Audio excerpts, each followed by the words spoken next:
In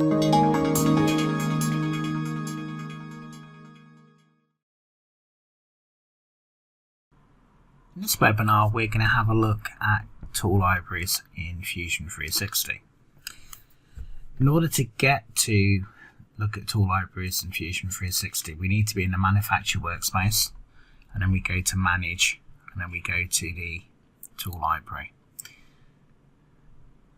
Now, as you can see, there are some default tool libraries that are available within here, which will have some basic tools in. Okay. So you can see here for cutting tools we have some for water jet, plasma and laser.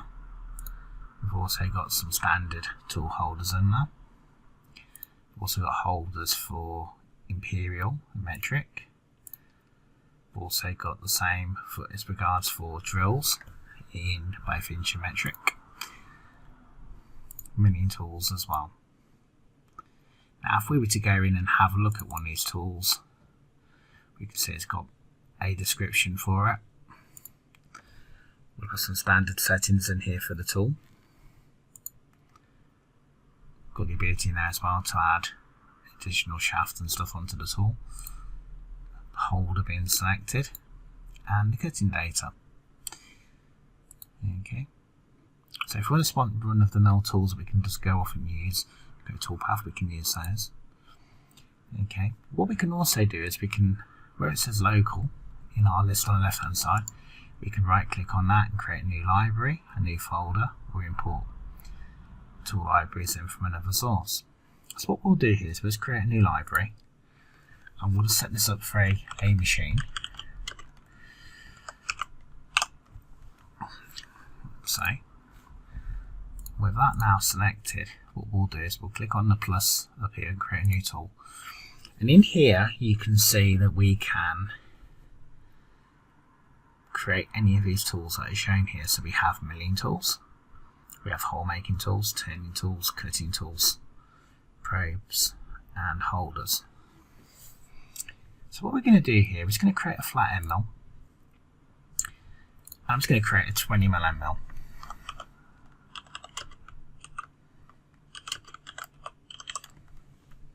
Okay. We can put all the information in here for the type of tool, the number, the units being used, whether it's clockwise rotation or not, number of loops, material the cutter's made from. So that can be high-speed steel, titanium coated, carbide, or a ceramic. We can specify in here what our diameter is, and as we start typing things in, you'll see the diagram in the center showing the cutter will highlight what the particular dimension is that you're changing. Okay. So I might have an overall length of, let's say, 100mm for the cutter, but then I might have 60mm of that sticking out. I have a shoulder length of 40 and maybe a fleet length of 30. And as we change those details, you see how the tool gets defined here on the right hand side of the screen. Again, if we want to add a tool holder in, so let's say we want to go for a BT40. Again, we can say who we're getting the holder off, put information in, product link and holder vendor, select that. You can now see that the tool holder's been attached center to the tool. Now, something that's quite nice with Fusion is the fact that we can put in multiple presets for different materials. So, depending on who your tooling supplier is, you might buy a cutting tool, but it might be suitable for a lot of different materials. So what we can do in here is we can create multiple presets. So, for example, if we were going to be getting a cutting tool from this particular supplier, we can see here that we've got information for different materials that can be cut. We see different meters per minute and we see different feeds per tooth available. So this gives us the ability let's say for this particular tool here, that we could have 5 different presets in there to cover us for a range of different materials. So you can see here, if we go for stainless steel soft, we can go 80 to 120 meters per minute. And if we go to stainless steel hard, we got 50 to 70 meters per minute. So with this information, what we can do is we can go away and we can go and create ourselves a library. So for example,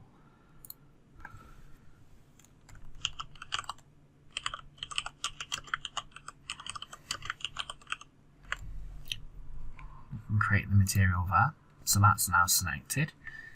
If we then go back to our cutting data, we can see here that if we go middle for our surface speed, so we go for 100, and we can see our feet per tooth is 0.065. Okay, so if we go into here, what we can do, I can set my surface speed up for that as 100.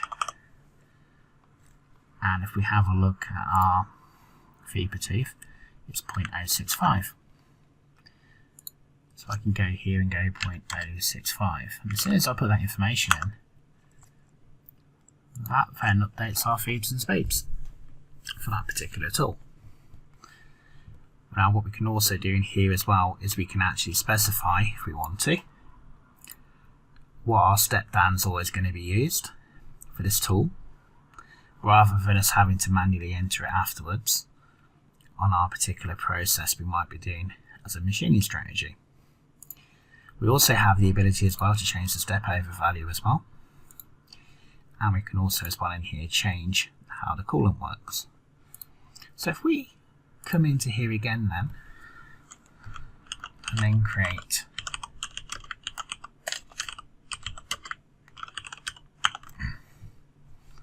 another material, and if we go back into here, we can see here that again, if we go now 60 and 0.060,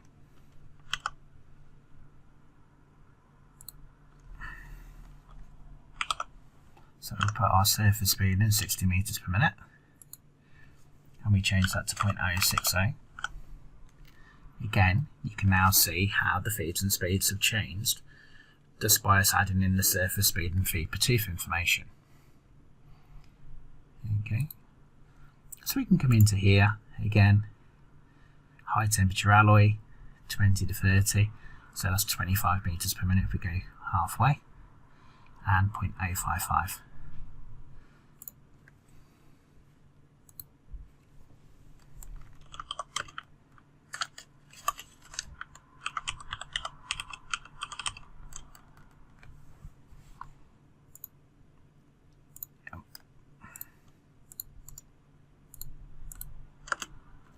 So we can just go into here and go high temperature alloy.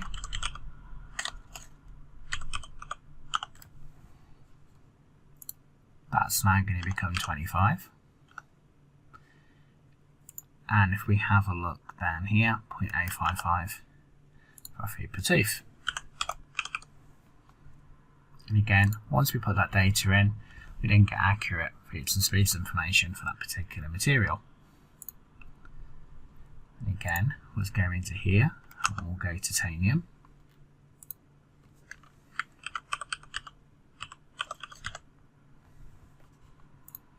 Okay, and based off this one, titanium, that will be 50 to 60 meters per minute. So if we go into here and we put 55 in, and then we'll have a look then at what our feet per tooth is, which is 0.060.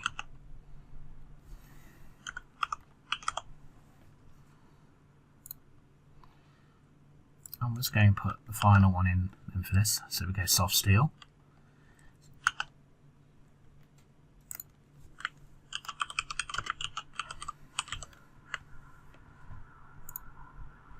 Okay, now for soft steel we can go 140 for like the middle distance for surface speed, and 0.090 for 20mm cutter.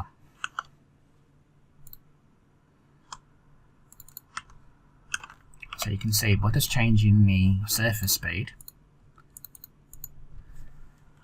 and the feed per tooth, you can get some very accurate feeds and speeds.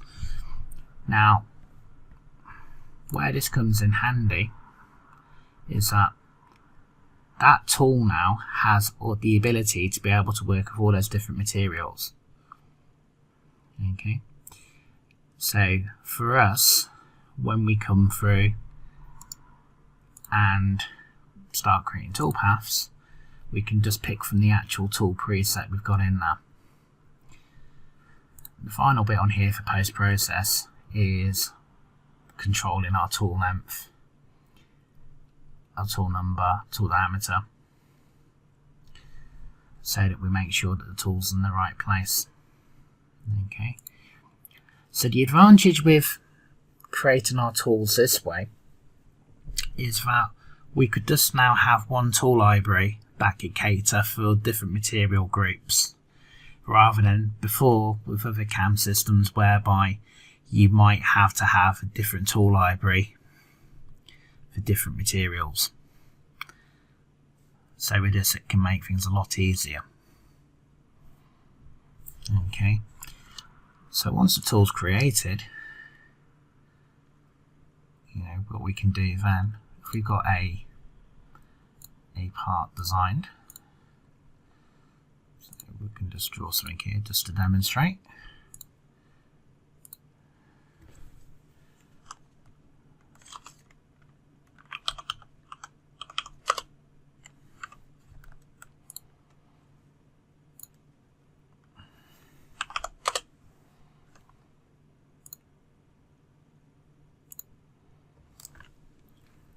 Now what we can go and do, if we do a face, I can go and pick that tool that I've got in my library, for example. Shows me all the feeds and speeds for that, but I can then actually pick the feeds and speeds from this actual list here. So if I'm just doing soft steel, I can just pick it from a list and my feeds and speeds have automatically calculated for me. So it makes everything a lot easier to do things.